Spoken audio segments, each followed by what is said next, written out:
మీ business ఏదైనా మీ ఊర్లో promotion చేయాలంటే అది సుమన్ టీవీతోనే సాధ్యం. ఇప్పుడే సంప్రదించండి. హాయ్ నమస్తే, welcome to Suman TV digital network. నేను మీ బ్రహ్మేంద్ర. మనం ప్రస్తుతం పశ్చిమ గోదావరి జిల్లా భీమవరంలో PSC chairman, Janasena MLA Pulaparthi Ramanjaneyulu గారి దగ్గర ఉన్నాము. ప్రస్తుతం ఒక హాట్ టాపిక్ నడుస్తుంది.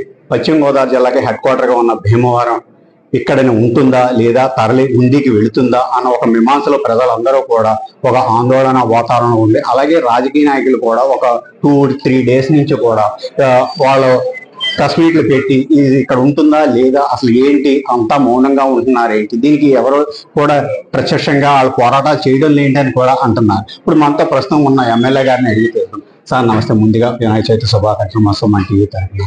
అలాగే ఇప్పుడు జరుగుతున్న వాతావరణం చాలా వేడెక్కిపోయి ఉంది. అసలు ఇప్పుడు ప్రస్తుతం ఇక్కడ భీమవరంలో హెడ్ క్వార్టర్ కింద ఉంటుందంటారా లేదా దీనికి ముందు ఏ రకంగా ఉండదు? భీమవరం హెడ్ క్వార్టర్స్ లోనే కలెక్టరేషన్ ఉంటుంది, దాంట్లో సందేహం లేదు. 20 ఎకరాలు పైబడి స్థలంలో నిర్మించాలని చెప్పి ఆలోచనలో మేము ఉన్నాం. దానికి ముఖ్యమంత్రి గారు, ఉప ముఖ్యమంత్రి గారి దృష్టికి తీసుకువెళ్ళి దానికోసం ఆలోచన చేస్తాం. అలాగే త్రిపుల్ గారు కూడా, అంటే ఉండి ఎమ్మెల్యే అలాగే డిప్యూటీ స్పీకర్ అయిన రఘురామ కృష్ణరాజు గారు ఈ రోజు మార్నింగ్ ప్రెస్ మీట్ లో కూడా ఉండియే రాబోతుంది, అలాగే నేను సీఎం చంద్రబాబు నాయుడు కూడా కలిశాను, ఉండికి వచ్చి తీరుతుంది, అలాగే 5 years లో కట్టవలసింది ఎప్పుడు కడతారో కూడా భీమవరంలో తెలియని పరిస్థితి, మాకైతే కనుక 30 crores కూడా మేము ఇస్తామని కూడా.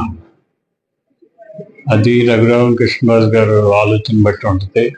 వారి ఆలోచన కూడా మంచి ఆలోచనే కాదనేది లేదు. మా ఆలోచన అయితే 20 ఎకరాల్లో కలెక్టరేట్ కట్టాలనే ఆలోచన.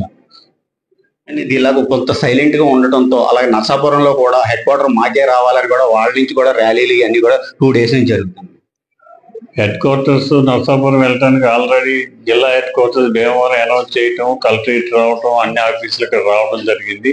ఇంకా నర్సాపురంగా అటువంటి ఆలోచన పెట్టుకోవక్కర్లేదు. కానీ ఇది ఎంతైనా సరే కొంత సందిగ్ధత, అంటే మీ నుంచి ఫుల్ గా కూడా రావడం లేదు, ఒక డేరింగ్ డెసిషన్ కింద రావడం లేదని కూడా ప్రజలు మౌనమే సమాధానం చెప్తుందని కూడా మీరు ఆలోచిస్తున్నట్టుగా. అదేం లేదు, ఖచ్చితంగా భీమవరం హెడ్ క్వార్టర్స్ లోనే కలెక్టరేట్ ఆఫీస్ ఉంటుంది. ఇప్పుడు దానికి ఎక్కడెక్కడ ప్రణాళిక సిద్ధం చేశారు?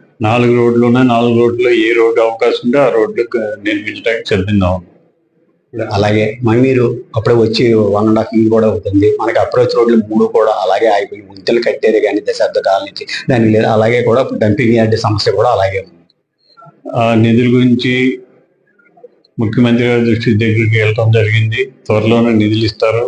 3 బ్రిడ్జిలకి అప్రోచ్ రోడ్లు అయిపోతాయి.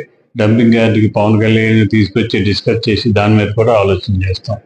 అలాగే ఇప్పుడు కలెక్టరేట్ మీరు 20 acres కూడా కావాలంటున్నారు, మీ నుంచి ఏ రకంగా సపోర్ట్ అందుతుంది? మేము కూడా అవసరమైతే 5 ఎకరాలు ఇస్తానని చెప్పాను. కలెక్టరేట్ భవనం అనేది భీమవరం హెడ్ క్వార్టర్స్ లోనే ఉంటుంది. ఇప్పుడు అది పెద్దమేరంలో ఉంటుంది, అది ఇప్పుడు ప్రస్తుతం భీమవరం కాపాడిన రేపు కార్పొరేషన్ అయిన పరిస్థితుల్లో అది భీమవరంలో ఇంక్లూడ్ అవుతుంది, అప్పుడు అది కూడా భీమవరం కాన్స్టిట్యున్సీ అని కూడా ఒక వార్త వస్తుంది. అది కరెక్ట్ అయితే అవ్వచ్చు, దాని తప్పే ఉంది. అంటే ఈ లోపల మనం కరెక్ట్ గా మీ నుంచి రాకపోతే మన కాన్స్టిట్యున్సీ నుంచి తప్పుకుంటుందని ప్రజలు మన కాన్స్టిట్యున్సీ ఎట్టి పరిస్థితుల్లో తప్పుకోదు. భీమవరం హెడ్ క్వార్టర్స్ భీమవరంలోనే కలెక్టర్ ఆఫీస్ ఉంటుంది. ఇది పులపర్తి రామాంజనేయులు గారు సూటిగా ఇస్తున్న సమాధానం. ప్రజలు ఎట్టి పరిస్థితులను భయపడవలసిన పని లేదు, అలాగే కలెక్టరేట్ ఎట్టి పరిస్థితులు 100% కూడా భీమవరంలోనే ఉంటుందని కూడా ఈయన ధీమా వ్యక్తం చేస్తున్నారు. అలాగే 20 acres కూడా ఈ భీమవరం చుట్టుపక్కల అవుట్కట్స్ లో కూడా మేము సర్వే చేస్తున్నాము, తప్పకుండా ఇక్కడే కలెక్టరేట్ ఉంటుందని ధీమాగా ఉన్నాము. ప్రజలందరూ కూడా ఎటువంటి ఇంకో మనోభావాలు దెబ్బతినకుండా ముందుకు సాగాలని, నా మాటే ఇక్కడ కరెక్ట్ గా ఉంటుందని కూడా ఈయన తెలియజేస్తున్నారు. కెమెరామెన్ బాబీతో Brahmendra, Suman TV. Please subscribe Suman TV.